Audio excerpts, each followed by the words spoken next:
Welcome everyone to Expanding Your Consciousness. Today is October 25th, 2022, and we're continuing with more everlasting words of wisdom.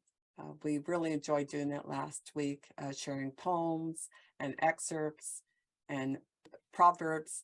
And so we'll just continue today. And also words of wisdom from friends and the family members and even strangers.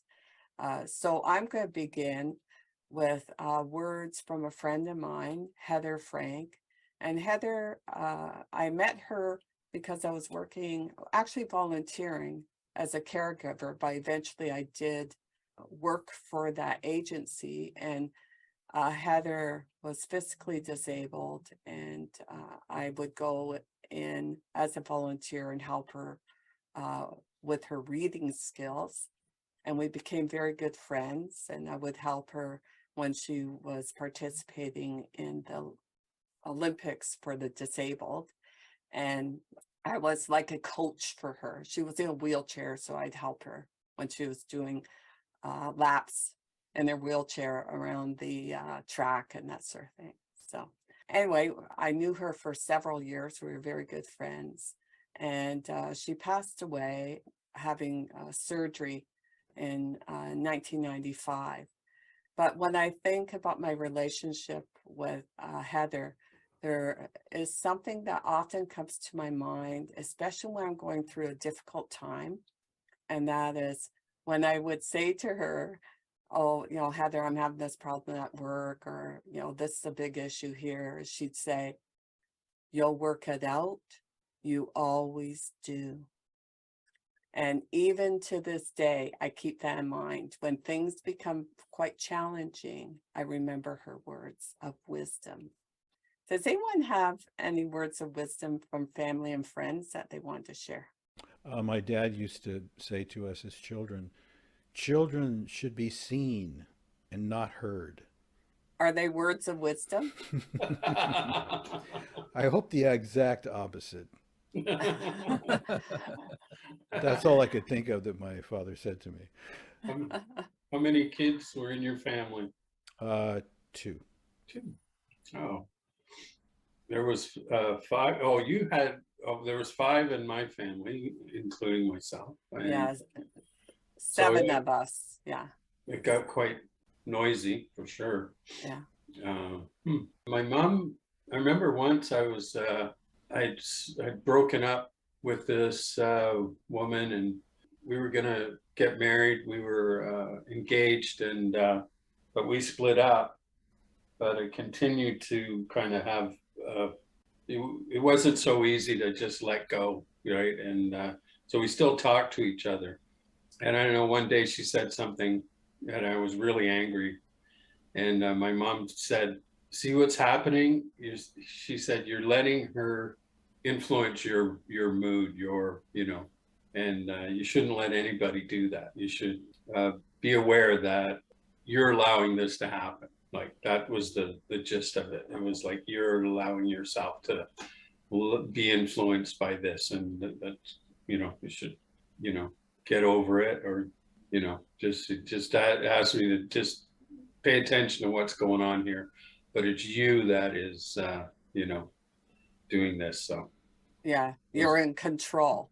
You're in yeah, control. yeah. You should be in control, and you're not. Yeah. So, Years ago, I was in a relationship, and the fellow I was in a relationship with was very charming, very funny, very handsome. He was the life of the party wherever we went, But there was tension in our relationship. But because of his popularity, I was really struggling whether to leave or not.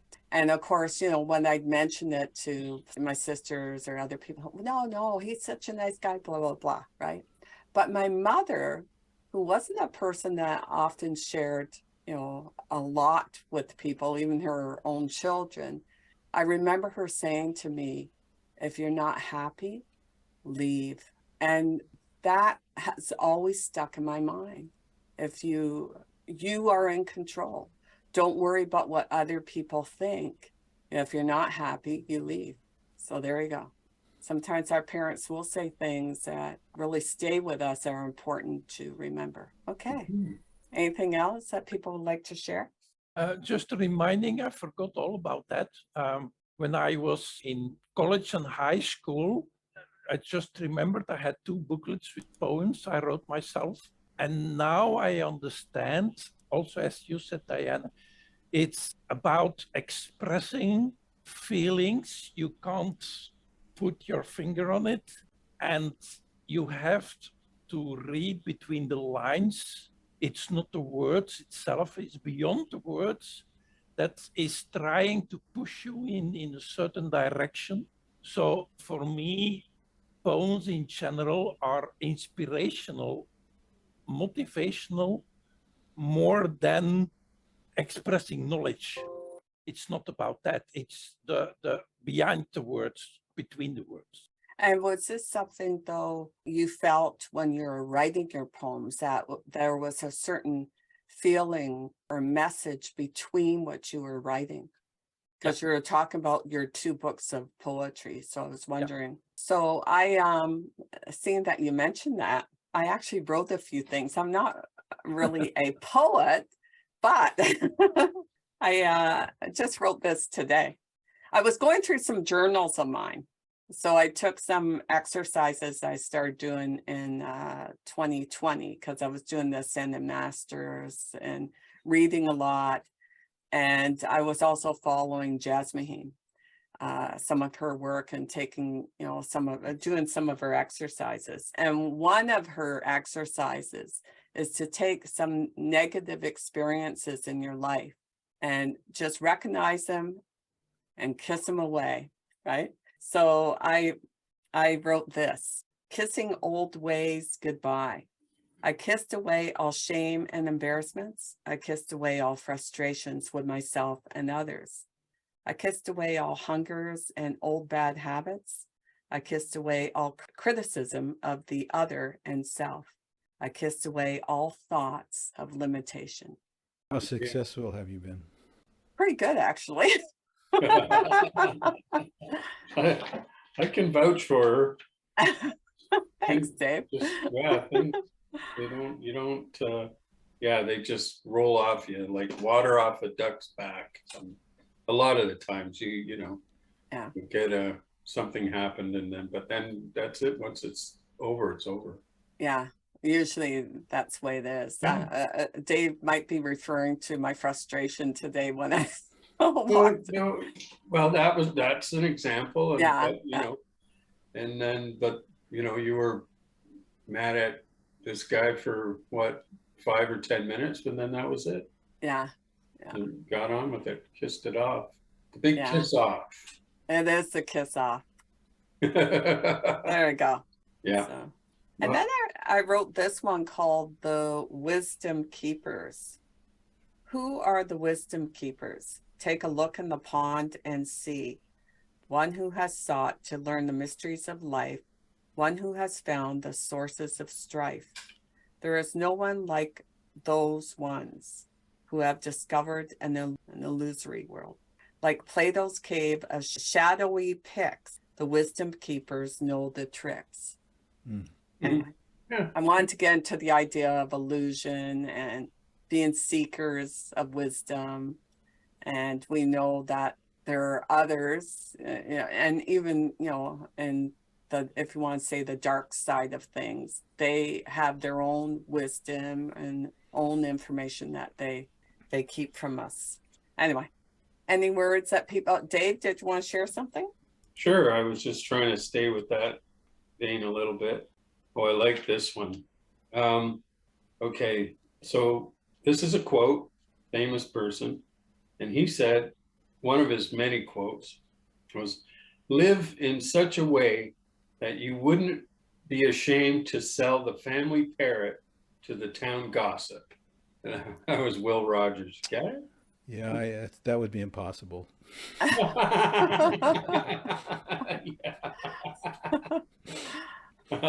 And did anybody want to have thoughts on that or whatever? I have another one. Read it again. Just read that again. Okay. Live in such a way Okay. that you would not be ashamed to sell the family parrot Oh, to I got it. the town gossip. Got it. Yeah. That was Because a parrot's gonna tell the gossip, talk everything. to- Yeah, yeah. got it. And that was Will Rogers. I don't know if you're familiar with Will Rogers. Sure. Yeah. He, Yeah. he was an American, I guess he was an entertainer, but I guess he was somewhat of a cowboy too. But he had this sort of down homespun wisdom, and he would, I remember him being on stage and he would just be doing rope tricks, like and just talking and saying all these humorous things. And here's another one. I know God will not give me anything I can't handle. I just wish he didn't trust me so much. I like that one. Anyone want to guess who that was? That was No. Mother Teresa. Oh, wow. Mm. I didn't That's expect that either. Well, then that gets into, I was going to say something from C.S. Lewis about, he has one about the sun. Anyway, continue, Dave. Okay. Oh, here. I Oh. believe in Christianity as I believe that the sun has risen, not only because I see it, but because by it I see everything else, right? And then lightens you. Yeah, sounds like CS. All right. Yeah. Okay. I got one on the sun also. Oh. Turn your face toward the sun, and the shadows fall behind you. Mm. Ah, That's a nice one. Yeah. I That's a like great one. that. Yeah. Yeah. It's all in like, what do you see as a source of light? Maybe it's Christianity, maybe it's something else, but Yeah. yeah. Or just looking to the light, right? Really. Right. Yeah. Yeah. And of course, there's always a shining light within us Yes. Yeah. that most of us are missing quite a bit of the time, I think. Mm. Mm-hmm. Or the planet would be quite different. Yeah. Okay, I'll have another humorous one. I find television very educating. Every time somebody turns on the TV set, I go into the other room and read a book. That was Groucho Marx. Ah, yeah. Okay, here's one. Some men go through, well, I'm going to change that. Some people go through a forest and see no firewood. Hmm. Ah. So how would you interpret that? That they don't see how it could be useful, or they don't like as a source of warmth, or like, I don't understand. Well, you can read stuff like that into it, and all of that you just said makes sense, I think probably what it means to me is that if you don't pay attention, if you're not aware, you can miss what's right in front of you. Mm-hmm. Yeah. It could be a person who's trying to communicate with you in a certain way that you're not familiar with. It could be an opportunity that pops up in life every once in a while. So you want to be aware and you want to have your eyes open and be willing to look at something differently at any moment, because sometimes things come and go pretty quick. For me, it goes both ways, because for me, firewood is diminishing a tree to firewood. So, but then again, I agree what Brent said, because you can define something, what has purpose for you. And then of course, firewood is positive. You said, okay, there is something useful there. But you can also say, okay, I saw only firewood and I didn't see, for instance, the essence of the tree, the real essence of the tree. Right. And I didn't realize that until I cut the whole forest down. Yeah. Yes, that's another way of looking at it, right? That we look at it as a monetary thing or something we can profit from, and not looking at the big picture of the importance of the forest. right? So where the person doesn't see the fire, where another person would definitely see that firewood, and it may not be a positive way of Yeah. looking at things. So But yeah, I think in a, symbolically, it is not seeing what you need right in front of you. And a lot of times it's right in front of you.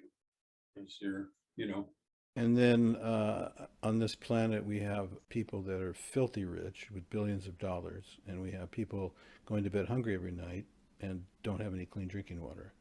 yes. And these problems could be fixed if people were looking at the total picture, Hmm. maybe. So I think there is a little, the firewood is for me a kind of sarcastic, because it can go both ways. Hmm. Mm. Yeah. Reminds me of a time I was sitting in I was sitting on top of a hill, and we were out looking over this huge expanse of forest, and I was just commenting on how beautiful this was, and my friend just said, "I can't help it. All I see is timber and wood and making money." And I went, "Wow, I hope you don't get to own this tract of land." Because he just, he said, that's all I see is the monetary value of it. That was his perspective. So all these are really reflections, mirrors that we're looking into, and we're going to see in these expressions where we are relative to the expression. This is something I got from the book, The Cloud of Unknowing. It says, that division in a man's nose, which separates one nostril from the other, suggests that a man should have spiritual insight and know how to distinguish the good from the evil from the worse, the good from the better, before he passes judgment of anything he has heard or seen done around him. Mm-hmm. Or better, something like because he sees those things, he won't judge. Yeah, that's right. A Cloud of Unknowing, that was a mystic who wrote that in the 1400s. I think so. Yeah. Hi, Ian. Thank you for joining, Ian. Hello, thank you. Do you have some words of wisdom you'd like to share with us, or you'd just like to listen in for a while? I'd like to listen for a while. I actually do have words eventually though too. Oh, good. Okay. We're just sharing some quotes, but we've also been sharing a few poems too. So we'll just share a few more, and then if you'd like to join in, please do. Okay. Okay. Here's one. A bird does not sing because it has an answer. It sings because it has a song. Ah, that's lovely. Who said that? It's a Chinese proverb. Mm-hmm. Yeah, that I guess that it reminds me to just be, just not. This Okay. is a C.S. Lewis quote, probably his most popular one. There are far, far better things ahead than any we leave behind. And I really like that, right? Because it's almost that thinking that our shift in thinking can improve anything in our life to be better than anything it was in the past. At least that's how I took it. Mm-hmm. Okay, I've got one already. The teacher who is indeed wise does not bid you to enter the house of his wisdom, but rather leads you to the threshold of your own mind, of your mind. Yep. Khalil Gibran. It sounds exactly, you mentioned his name, sounds exactly like something he would say. Yeah, absolutely. Yeah. A lot of gurus don't do that though. They lead you to what they want to show you, and they don't really know how to do the other. But that's the most important one, because if we're all one, then we've all got it inside of us someplace. That's the good teachers, good gurus are just opening your mind, leading you to yourself. Yeah. Okay, here's a good one. It's not enough to learn how to ride. You must also learn how to fall. Yeah. That's true, right? When you think of it, when you think of those failures in life, or what we perceive as failures, which are really learning experiences, right? You learn to get back up, right? Yeah. Yeah. Yeah. Read that game, Brent, because I really thought that was Yeah, it's very good. particularly good, isn't it? Yeah, it is. Yeah. It's not enough to learn how to ride. You must also learn how to fall. Yeah. It's a Mexican proverb. Does anyone else have comments on it? Eric, Ian, Faith? Oh, not especially. No, not me. Okay. All right. Can Ian, you, did you? can you Yes. see me? I love these words. I'm gonna write them down actually.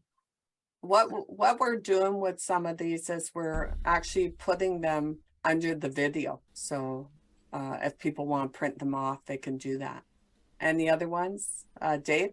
I thought Ian was trying to Ian? say something. Ian, did you want to share? Yeah. Yeah. Can you hear me okay? Yeah.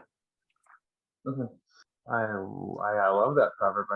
I just want to ride all the time, but I fall a lot, figuratively speaking. And that's like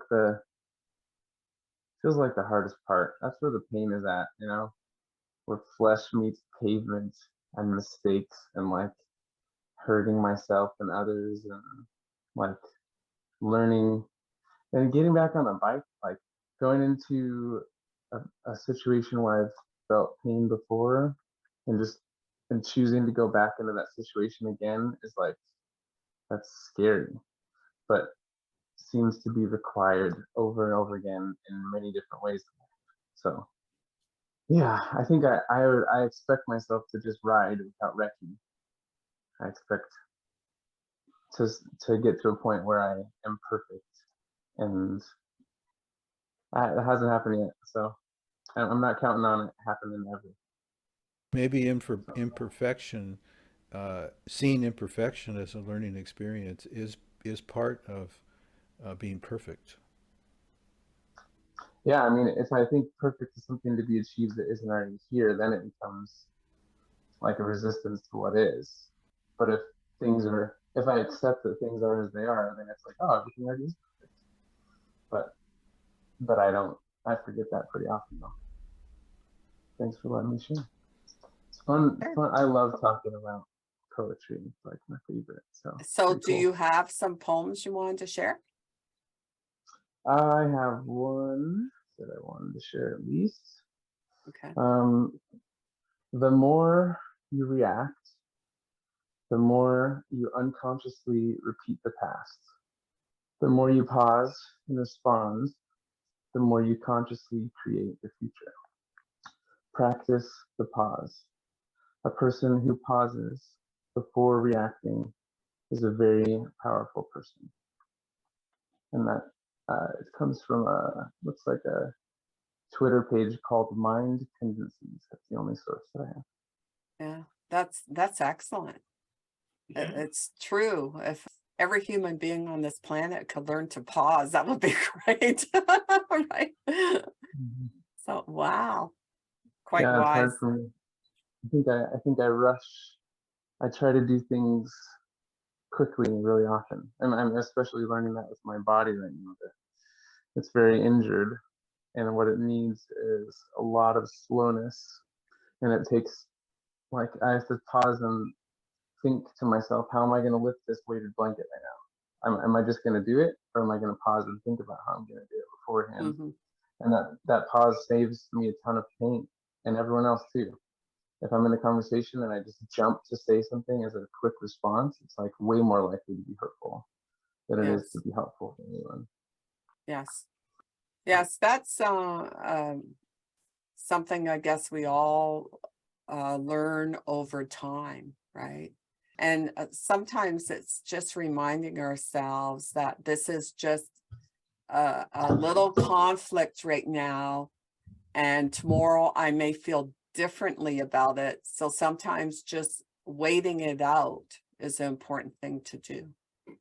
It's also true that like the biggest experiences of learning a lot of times come from hard times. So that all would be missed if we just you know, if we just said things that people liked and nobody got hurt and all that kind of stuff, we'd miss.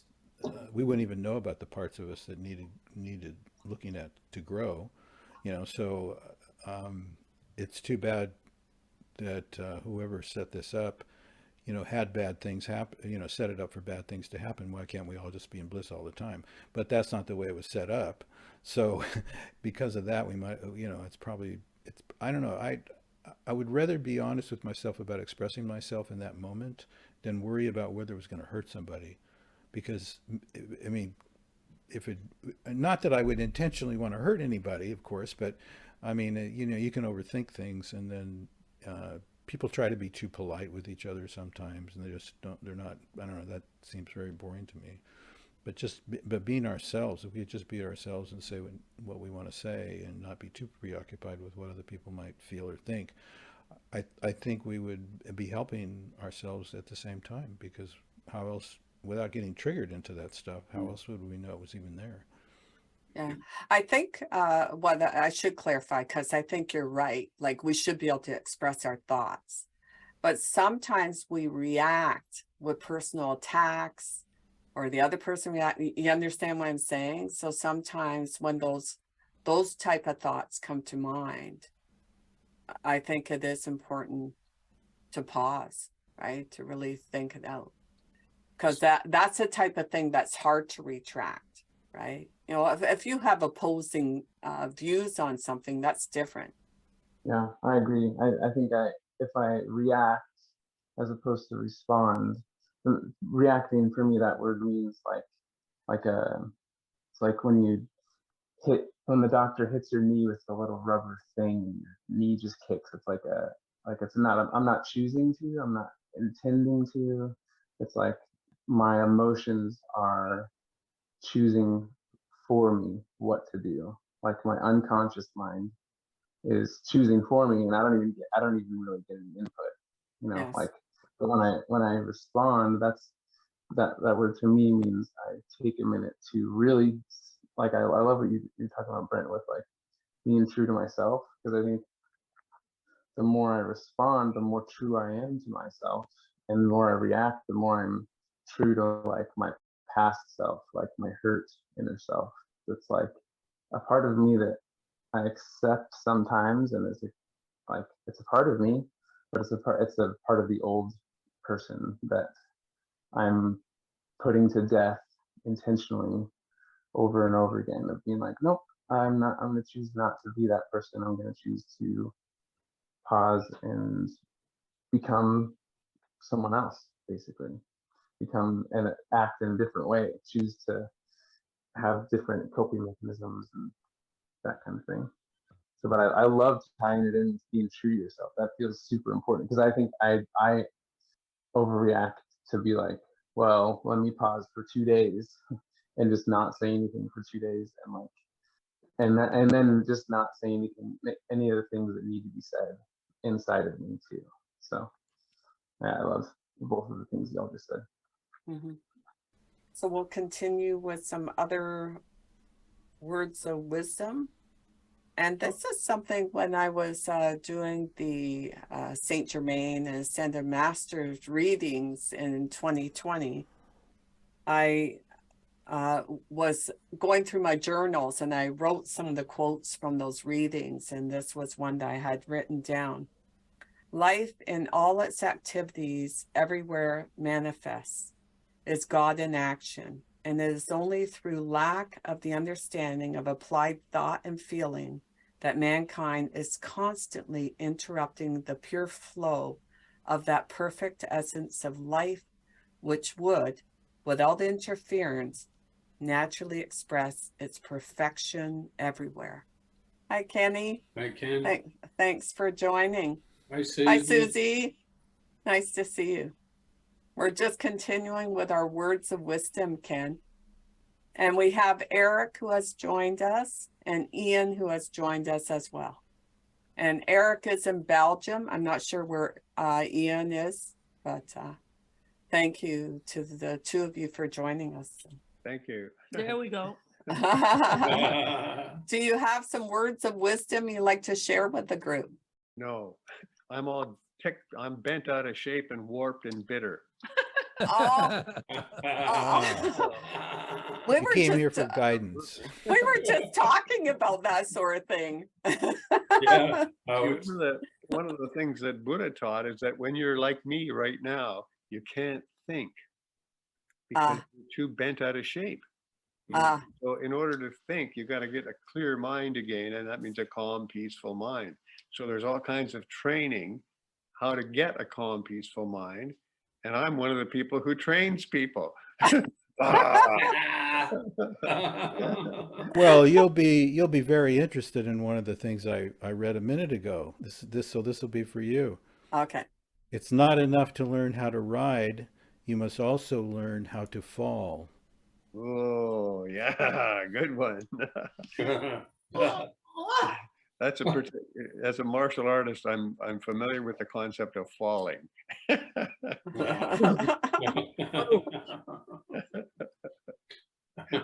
Okay. All right. Dave, do you have any more?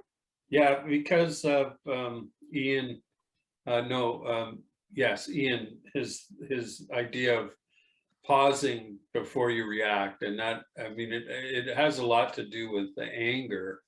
To my mind, that brought to mind, yeah, reacting with anger is something that is good to pause and reflect for even a second before you go off.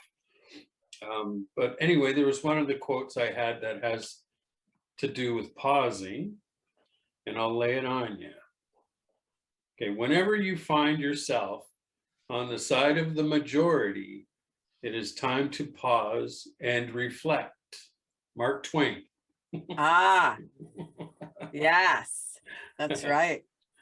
Yeah. I actually have a Mark Twain one too. It ain't what you don't know that gets you into trouble. It's what you know for sure that just isn't so, right? So some of these things can be tested out really well in the stock market. Ah, yes, that's right. I remember that, Ken, from the readings. Yes. Important. And Yeah. it's especially true that what Dave just said there is as a example of using the theory of contrary opinion. So when markets are at their top, everyone is bullish. Everyone thinks it's going higher. And when they're at the very bottom, everyone thinks it's going lower. So you really don't want to be on the side of the majority in the stock market, literally. Yes. Trouble is, you never know if you're at the top or the bottom or somewhere in the middle at any given moment. Yeah, now in order to try to get that judgment, one of the ways you can measure is what do the majority think?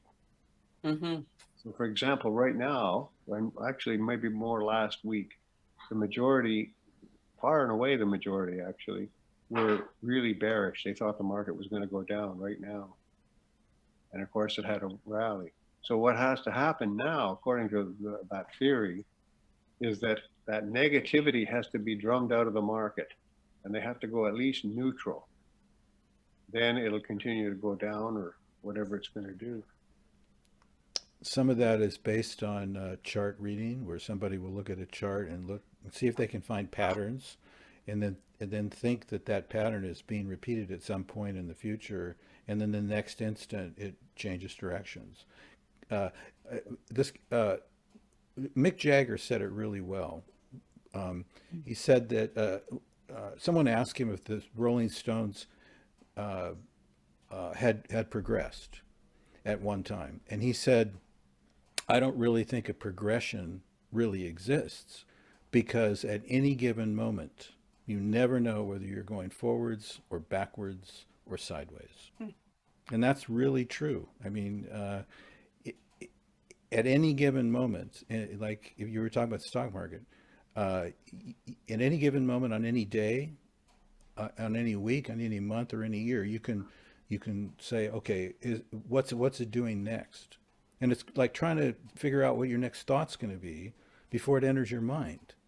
It's like you have no idea where it's going. It may have been going up and it may continue, or it may start going. I mean, how could you ever know? And once you get that, and you're always in the moment, you're never in the future or the past. You're always now. So right now, it's never known what the next moment's going to bring, an up or a down or a sideways in life or in the market.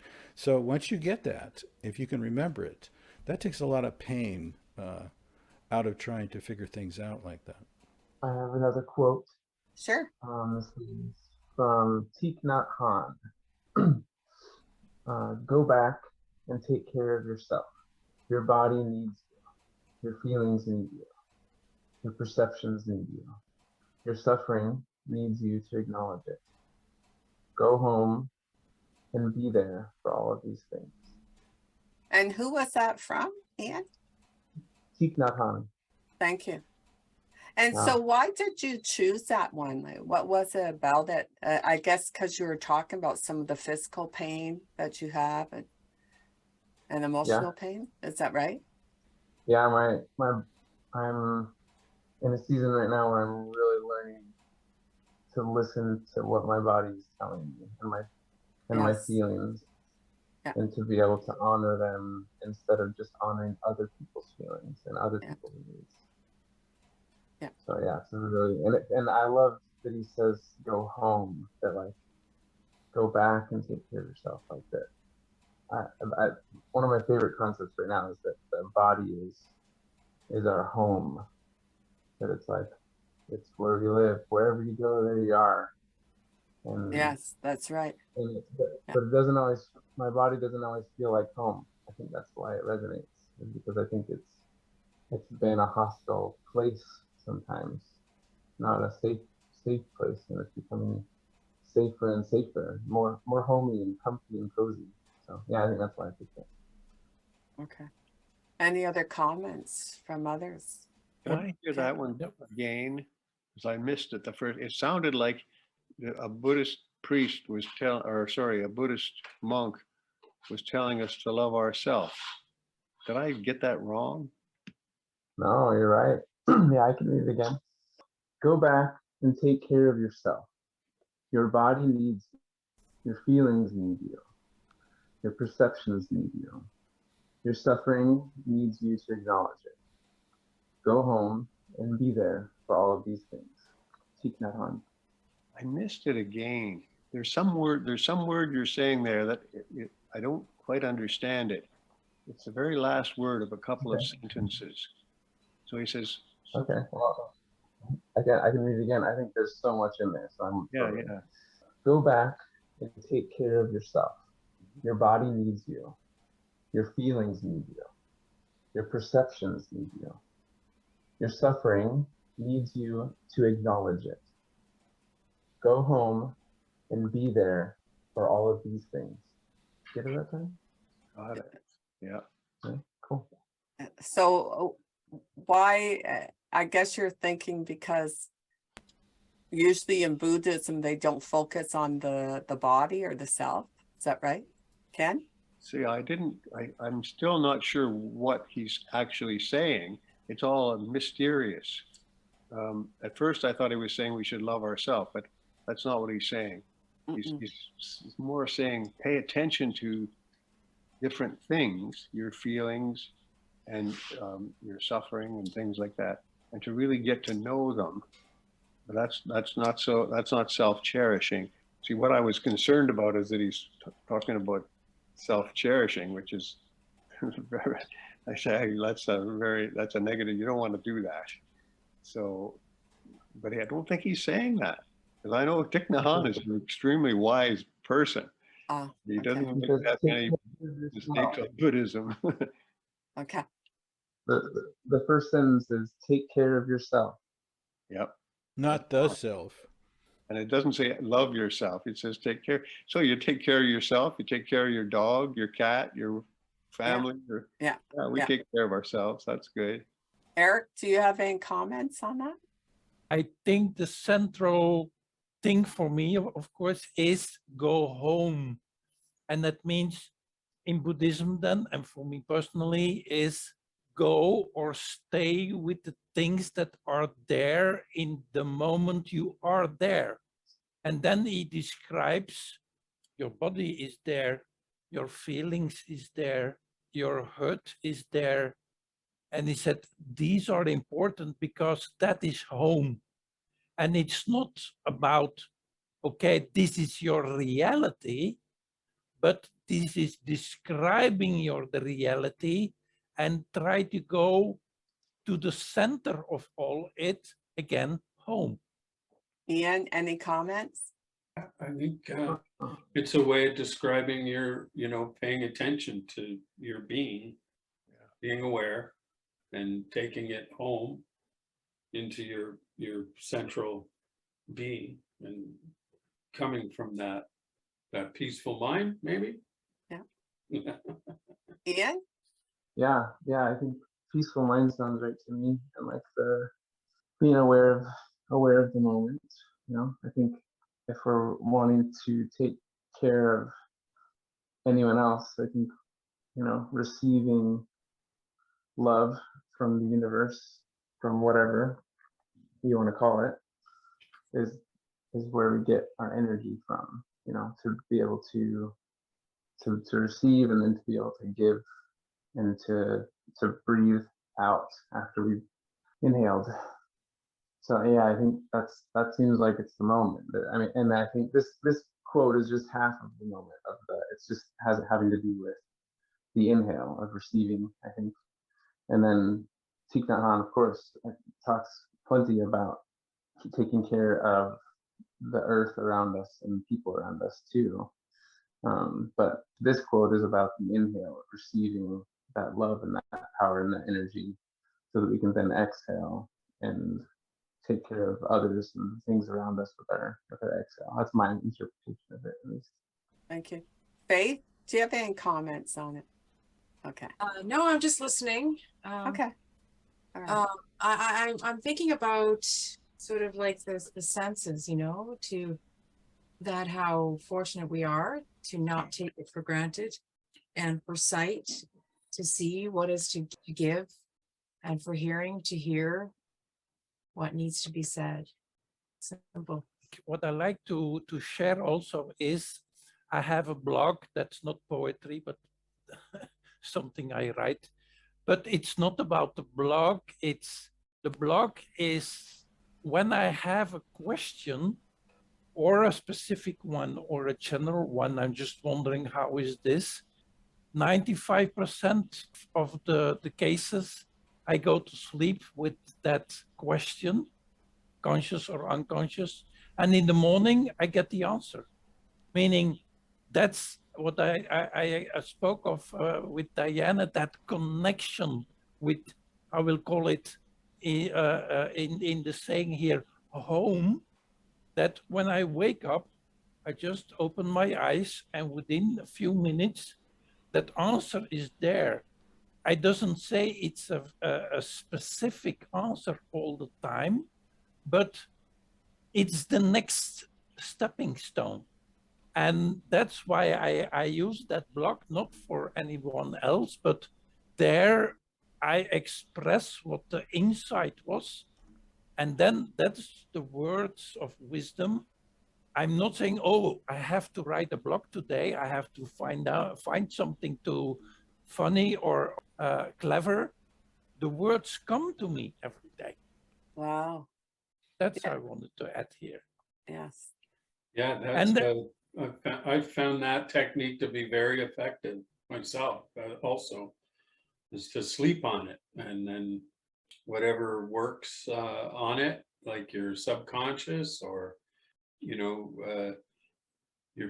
somehow the answers or a clue will come. And then I've learned, some things will cause me stress, and I'm going to lose sleep if I keep thinking about this or not, and then I just say, well, remember, if you just let that go, stop thinking about it, get some rest, go to sleep.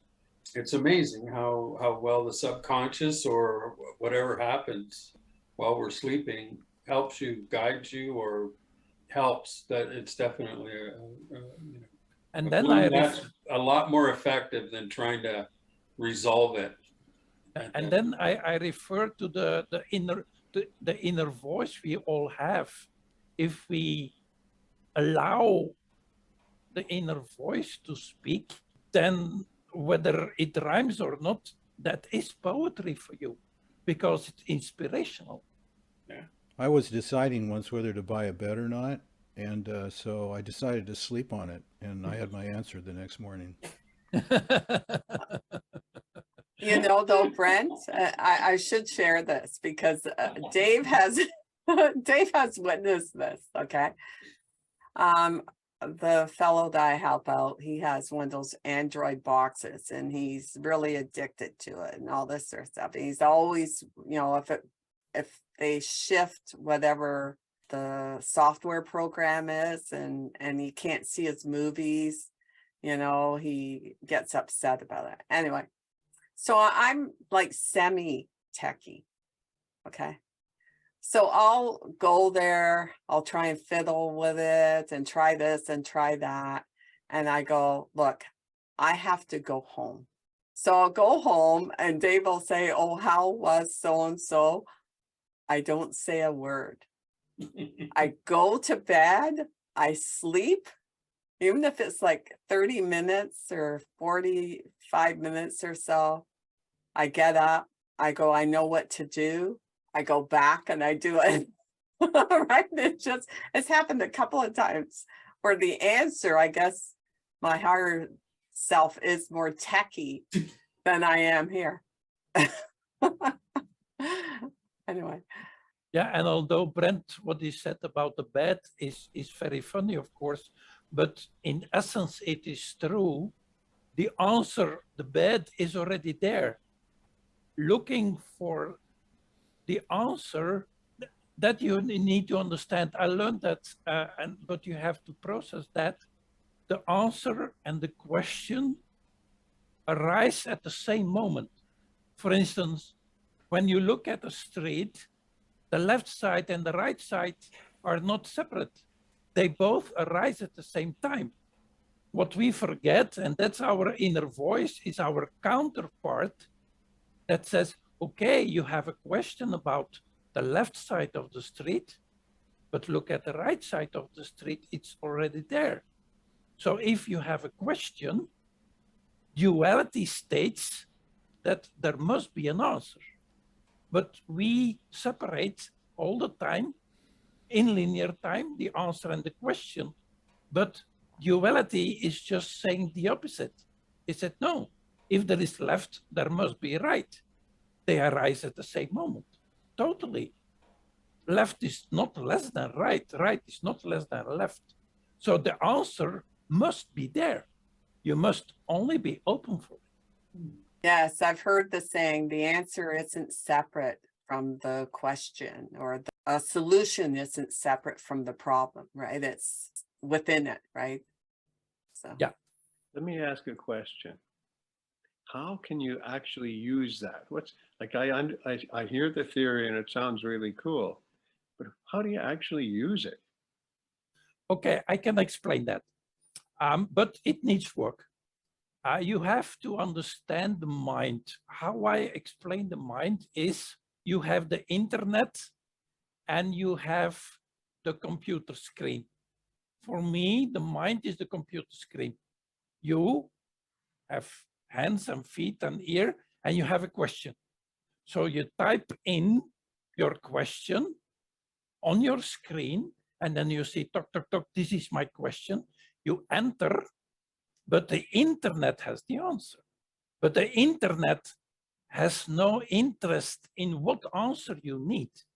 The internet is the internet. The internet is like God, like the universe. The universe has said, okay, I have all answers, but I don't have a question.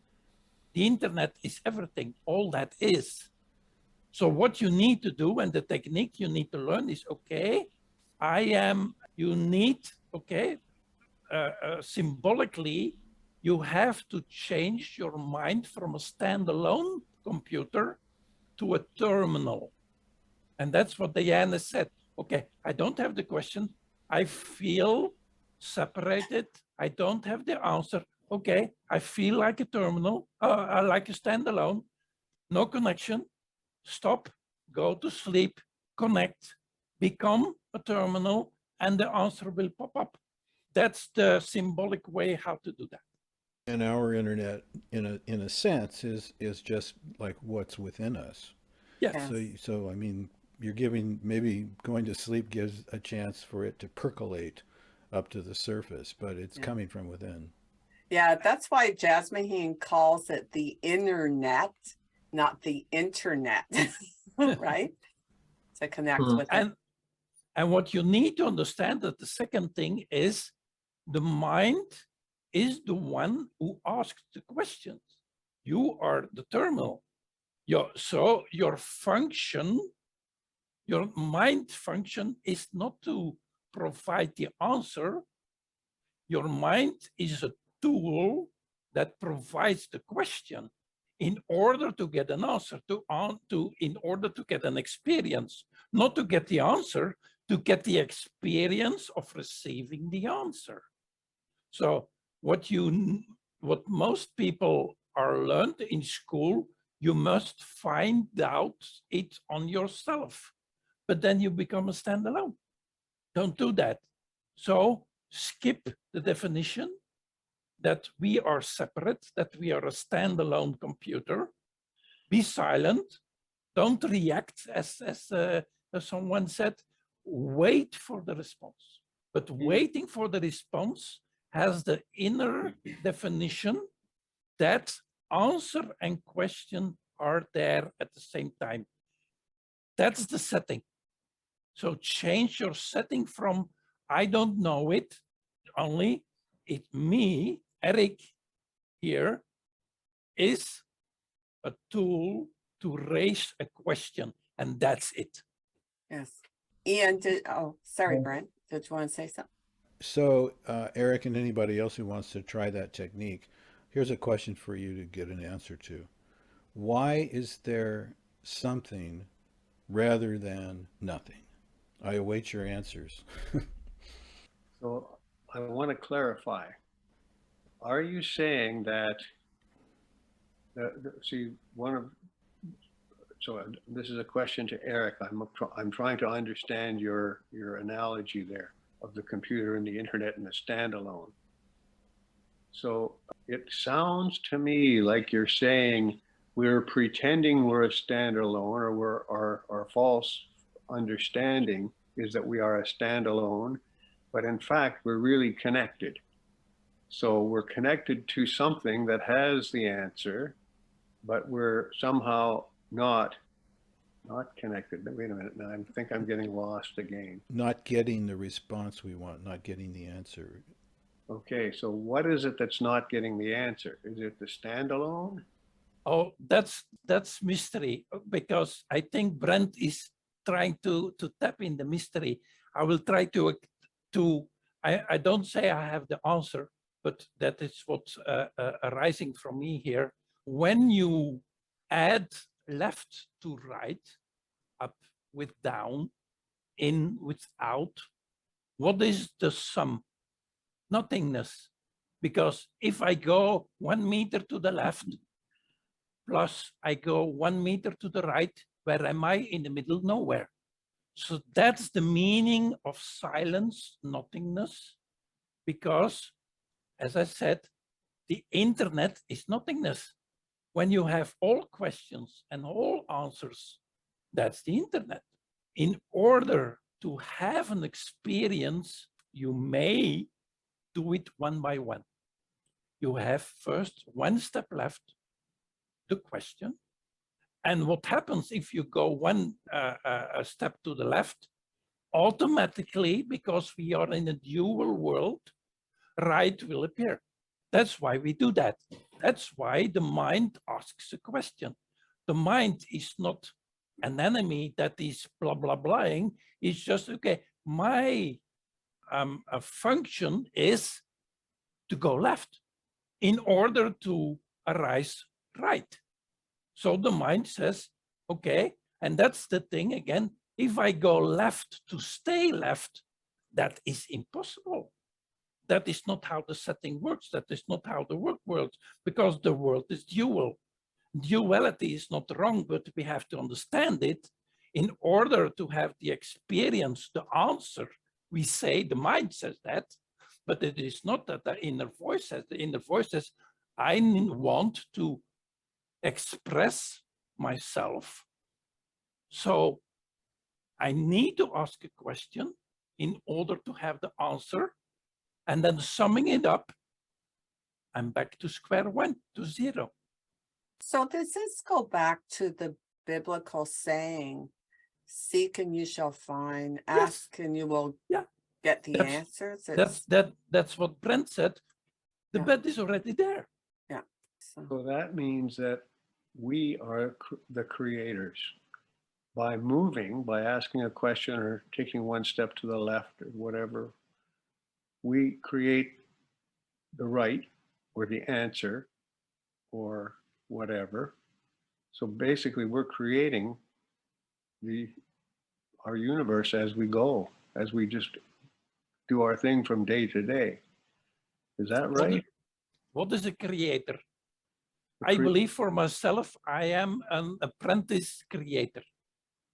Mm-hmm. So how do I create? So, okay, there is totally emptiness or totally fullness, doesn't matter, internet.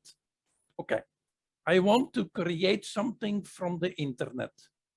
I have to make a terminal, because in order to have an experience from all that is, I have to create duality, to look in the mirror, to say, oh, I created that. But if I'm looking at internet and I'm not asking any question, I'm not creating. I'm just looking at emptiness. To be a creator, I must involve myself. I must engage myself that I created something. I need proof. Humans say, I need proof. Am I a creator? Yes, you are, but you're not doing anything. So that's why you created a terminal, in order to prove that internet exists. Yes. Eric, I do have something I'd like to read that kind of relates to that whole thing of how we use our mind or our thoughts, right? For creating. This is, by the way, Colin Wilson in his novel, The Mind Parasites. Human beings never realize that life is so dull because of the vagueness, the diffuseness of their beam of attention. Although the secret has been lying at the end of their noses for centuries. And since 1800, the parasites have been doing their best to distract them from this discovery, a discovery which should have been quite inevitable after the age of Beethoven and Goethe and Wordsworth.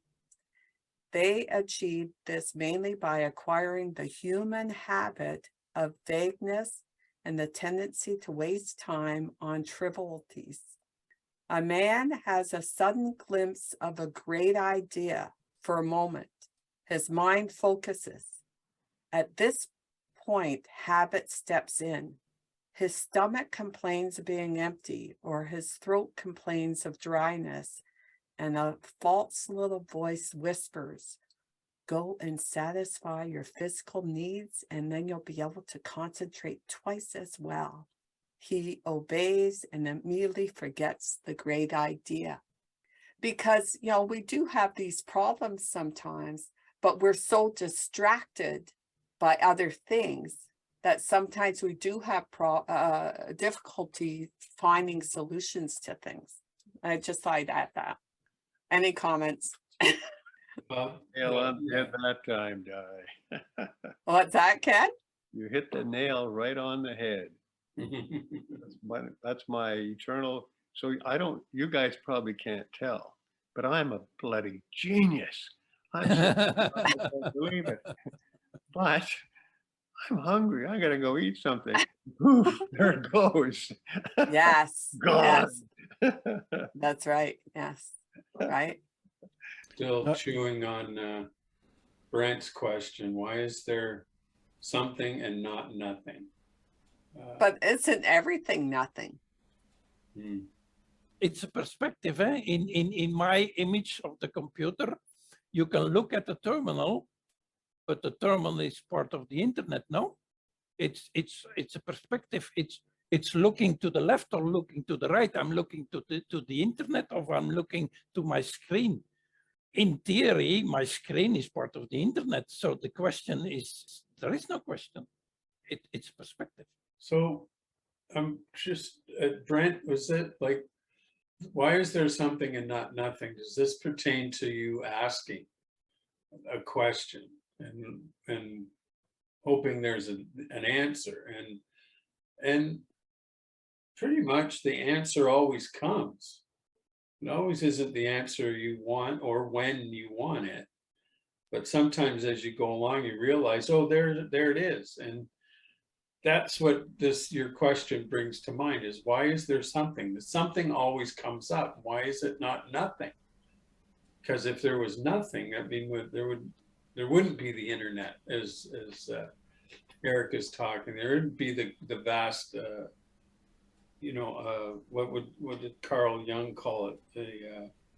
The unconscious. What was the term he used? Does anybody know? What we tap into, what creates informs our reality. Anyway, there's this collective unconsciousness, right? And this is what informs our reality, because it's something we all share. And it's, to my understanding, it's where we get these answers.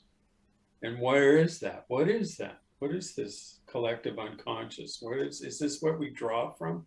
Is this the big computer we're tapping into from our little terminals or perspectives?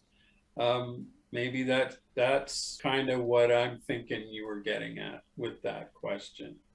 Well, you guys were talking about like getting answers to questions and what to do to get the answer. And then I thought of that question of, and what it means is, like where the universe supposedly came from the Big Bang, but where did the Big Bang, where did the stuff come that was there before the explosion happened? Where did it come from?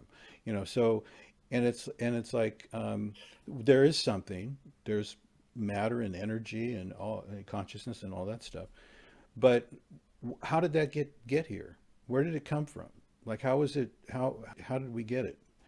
And how does anything exist? Why isn't there just nothing? Why should there be anything? And if there is something, where did it come from? How did it get here? So I was kind of throwing it back to that question, because I don't think that's a question that we can really answer. I mean, it's just, how would you know that? I mean, I don't even think God himself would be able to answer that question. And I don't think he even knows where he came from. If there is a God, I don't know how he would know where he came from. So it's kind of unanswerable, really. So anyway, it's making me feel lost in my mind right now as far as where I wanted to go with this. But I just wanted to throw that out to see if you could use the technique of what everyone's talked about, the technique to get the answer. That's a question that would be great for you to do it on, because if you get the answer to that, you'll be the most famous person that's ever walked the face of this earth. I knew somebody was going to slip a Cohen in there somewhere. Nelson, was that the guy who showed up who was singing? No. Oh, it was just a guy who's been listening to us. To answer Ian, just so you know, Ian is going to leave shortly, he said. So. Bye, Ian. Bye-bye. It's not an answer to Brent's question, but it's a non-answer. Is something we need to understand about the mind. The mind, literally what we are doing as a concept and a principle is, the mind is the questioner. So if I ask, why is the Big Bang there, or what was there before the Big Bang, understand with what tool you're asking that. You're asking the question with the mind, but the mind is the questioner. The mind is not the answer. So you have to understand that you're using a tool that is in the impossibility of having an answer. Proof of that, And that's a tricky thing. And I don't want to shock people, and neither myself, is, okay, focus. Eric has been saying for the last hour several words, but if Eric is honest, what is Eric going to say within 3 minutes? He doesn't know. That is proof for Eric, up to you, that the Eric mind has no answers, because he is not the source of his words. That's poetry. Poetry is just like that. The words come to you. Every word we speak, I'm talking about Eric, that's my belief, up to you, is everything Eric says, he does not know. I think actually Brent gets into Yeah. this, right, And Brent? that's You've said that. That's what I was thinking too, Brent. You've talked about that. You don't know what is going to come to mind in the next moment. Yeah, that's why I have a problem when you guys start talking about I'm the creator, because you wouldn't even be interested in creating anything if the thought didn't come to mind. You can't think about that unless that thought comes to mind. And where does that thought come from? Well, where does anything come from? You know, we don't know. It just pops up into consciousness. So the creator thinks he's creating because he's got a desire arising within him to create. He follows it because he's just following the best deal, you know. So he takes that and runs with it, and he can never predict when his next creative insight is going to come, and he will want to create again. So the creator isn't really creating anything. He's just taking it in and working with whatever comes in. So the idea that we're actually creating something, to me, I think is part of our egos that likes to feel important. And I certainly wouldn't take credit for anything. If I write this book I'm going to write, it won't be because I did it or I created it. It'll be because the universe threw into consciousness something, and then that caused something to happen. But I'm kind of watching the whole thing arise. I'm watching the whole thing play out, and I can't predict anything. I mean, what can you even predict? The laws of physics, okay, like you can put a satellite in orbit around the Earth, and we understand celestial mechanics, and we understand how to do that. And if you're going off a cliff in your car because you went too fast around a curve and you predict your death in 5 seconds, that's the laws of physics. But anything else, like, we just don't know. And taking credit for anything in this context, I think is more of an ego trip than anything else. Just for the record, I'm not referring to the mind as the creator, but that's another story for another discussion, maybe. Okay. So, Faith, do you have anything you'd like to share? Any comments? Oh, hi. Yeah, I'm here. I'm listening. Well, I'm not sure about the predicting. I mean, yeah, you can't really predict exactly when or how something's going to happen. You can have premonitions and, inklings and sense of things, but the interpretation is the key. And if it's a person in your personal life, you can sort of, go into denial consciously, in your heart something, but you don't want to believe it. So that's all I wanted to say about that. Talking from a personal experience. Yeah. Okay. You can know something, but be in denial about it because you don't want to know, but you can have an intuitive knowing. Does that make sense? Yes. Kenny, any comments? I think I'm lost. Isn't there a movie Some called good questions. Create a pathway out of that lost feeling, won't you? It reminds me of that. Isn't there a quote or something about there's not any great answers, there's only good questions, or something along those lines? Yeah, there is something about that I remember. Yes, I do know Neil Postman often said that, right? He was a a professor at the University of New York, and he'd say, people have to learn to ask really good questions. So, Mhm. yeah. Well, But then you get really good answers. lately I've been a student of Buddha, and he addresses all these things, or he addressed all these things a long time ago. And of course, they've been interpreted 6 ways around the block. But as you know, my way is the correct way of interpreting them. We know. Of course. Yes, that's why we hang out with you, course. Ken. I thought it was the tequila. We haven't had any tequila yet. Well, you see, that's where wisdom comes from. That's the answer to the question. Where's the tequila? That's right. So it is interesting, though, these questions that we're talking about now have been debated for as long as there's been debate. The guy who taught me this Buddhist approach used to be a really good debater. So the logic is really compelling. But I've never heard, you see, that's my problem is I'm limited. I've gone into quite a bit of depth on this particular topic from the Buddhist point of view, you know, the Heart Sutra and all that stuff. So I do have a lot of answers, but you know, they're so complex and who cares? But I don't really know too much about some of the other paradigms or ways of thinking. And so that's why I like to sit and listen every once in a while. But the weakness of that is that my questions come up and they're all coming from the point of view of a guy who likes Buddhist philosophy. Yes.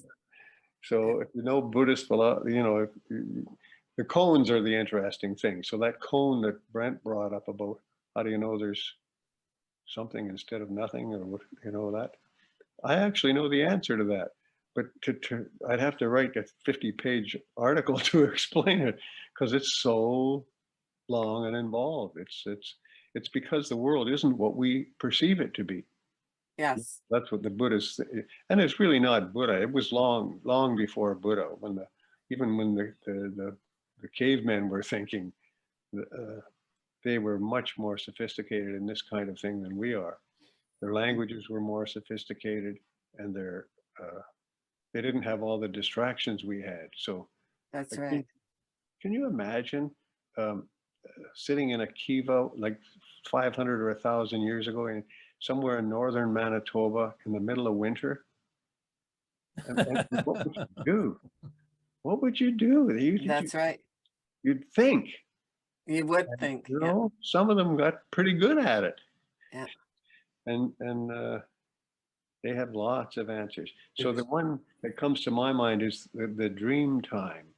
So both Buddha and the people who sat in the kivas in the middle of the 40 below in Manitoba, or the middle of the desert in Australia, those brilliant minds came up with the notion that what we're experiencing right now is actually a dream.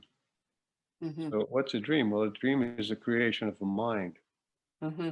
So if that's true, then there is something out there called a mind, or maybe it's plural, a group of minds, I don't know. It's like the human body. It has many, many parts. So maybe a mind is like that. It has many, many parts. And it can function, in the example I'm using, it can function to have a dream. And we call that dream my life. So if that's what's going on, then that answers that it points toward the answer to Brent's question about something and nothing. Because what is something and what is nothing? Well, in a dream, if you think something is atoms and molecules, like your body is being chased up a tree by a pack of wolves, which are going to rip you to pieces, and then you're having a terrible nightmare, or you're having a feeling of terror, you're scared skinny, but there's no wolves, there's no tree, there's no your body. So if you think something exists because it's made of atoms and molecules, that's wrong, because a dream, something's going on there, but not the way you and I are sitting here right now. So there are lots of answers that explore these really great ideas, but unfortunately, it takes a long time to sort through the pile of information. Well, did the Okay. Buddha say it is a dream or it is like a dream? Like a dream, yeah. Like a dream. Yeah. Yeah, so that wolf's still gonna bite you. Yeah, that's the way Buddha said it. But of course, there are other scholars who wrote on cave walls. Mhm. They talk about, in Australia they call it the dream time, and Yeah, it's yeah, yeah. it's interesting. I spent some time up in the Arctic and there's a lot of nothing up there. And it's true, you just, it's daunting because it's like, I started to think I had started to get some insight into why we have spirituality. And it's like, if you're standing there and sitting there for a long time and you're looking out at nothing, that scares the shit out of you. Like, because it's just your mind can't wrap it, or you don't want your mind to wrap it around that there's so much of nothing. So your mind is going to start to fill that emptiness with something, right? And fill it. There's, and I don't know, these were just my thoughts when I was up there. It was like, well, yeah, if I had to spend a long time up here, I'd start creating, my mind would start creating some reality That's right. besides this. Continue degenerating. Yeah, and maybe, I mean, and I did have experiences up there that suggested that it's not just your mind creating something other that's not easily to perceive. There was definitely spirits up there and things that were happening that really just, it was out of your normal perception, your 5 sense perception. And so it was an interest. It's good to have that experience, to get out into apps, where there's not a lot of stuff happening out there, And the other thing is that I realized is that if I wasn't at a fishing lodge, is where I was working out there, I wouldn't survive at all. I couldn't, and then that was like, that was like, wow, how did they do it? Because I knew I wouldn't last. I might last a week out there. If I had to go start walking, if I didn't have this oasis in the middle of nothing, I was going to die. So you're surrounded by death. And that was quite an experience, right? Because out there, that's death. If I go out there, I'm dead. As long as I'm here and I'm connected to all of the, amenities and radio and planes coming and going, I'm okay. But boy, oh boy. Yes, you also said that they were telepathic, the people there, Oh, yeah. which they would almost need to be, right? To work together to Oh, survive. yeah. You hear about That's stories of yeah. people in trouble and they would know where to go. I would, they just knew, right? There was this, you hear stories of that. Somebody was in trouble. They needed help, and nobody knows where they were, but somebody would know and just say, okay, let's go. Get on the dog sled or the skidoo or the motorcycle, and they would, there were stories like that, but there was also real, I would be sitting in a room and I'd be surrounded by Inuits, and there was not an audible word being spoken. You couldn't hear anything, but they were having conversations. I knew it because they were nodding at each other and agreeing. And they were making sounds. They're going, right? Yeah. So there was like, Yeah. there was a lot going on, Yeah. and yeah. I know Lady Colleen Heller, who's in some of the earlier videos for Expanding Your Consciousness. She lived in the Sinai in Egypt, and she married a Bedouin, and she said she had to be careful of her thoughts because they could read her mind. They could hear voices from the mountains. They could hear, voices, from, other parts, like nature, right? From nature around there. So it's, And these were yeah, people magical. living in Yeah. tribes and total without all the distractions, right? And That's right. They were still Yeah. living their nomadic lives as they had been for thousands of years. So they didn't have weren't being shut down by all the distractions. Maybe, Mhm. perhaps. That's right. On that note, I have a Okay. quote, unless somebody wanted to jump in on that. No. You So- read your quote. Okay. People will come to love their oppression, to adore the technologies that undo their capacities to think. Who was Any, that? any guesses? Aldous Huxley. Ah, He knew, yes. somehow he knew. Oh, yeah, he knew. Well, he was tripping, so yeah, he knew a lot of things. Oh, that's Didn't know right, that. too. Yeah. He well, I don't know if he liked it, but he used mescaline, and I think yeah. Eric. Oh, sorry. Brent? I was just going to say, like, if you're interested, I can tell you a solution to this problem of why is there something rather than nothing. There's a book I'm reading called The Grand Delusion, and that's one of the main questions in the book. And this has completely blown my mind. I've read it 3 times. The 3rd time I read it, I started to understand it. Now I just started it for the 4th time because I've got enough vision now to where I'm going to be able to understand it. And he's all about, like, what's happening right now is what's real, and everything else is just an idea or a concept in mind. And I'm just starting to really see that. And he says that that question, whether there's something rather than nothing, is a flat Earth question. And a flat Earth question is, imagine going back in time 1,000 years and you're standing on a seashore and there's somebody there who's from that time. And they ask you a question. They say, this ocean looks like it just goes out there forever. Does it go forever, or does it drop off a cliff out there? Well, we know, because it's a big round sphere, that it keeps on going and you just come back to where you started, right? And it doesn't fall off any cliffs. So you can't answer her question by saying, oh, it goes forever or it falls off a cliff, because it's a flat Earth question. If you have the perspective of a flat Earth, then you don't see anything past it. Mm-hmm. Okay, so what he says about the question, something rather than nothing, is he says, first of all, there is no such thing as nothing. Empty space has particles coming in and out of existence constantly. It's more like a gel, or like some kind of a fluid.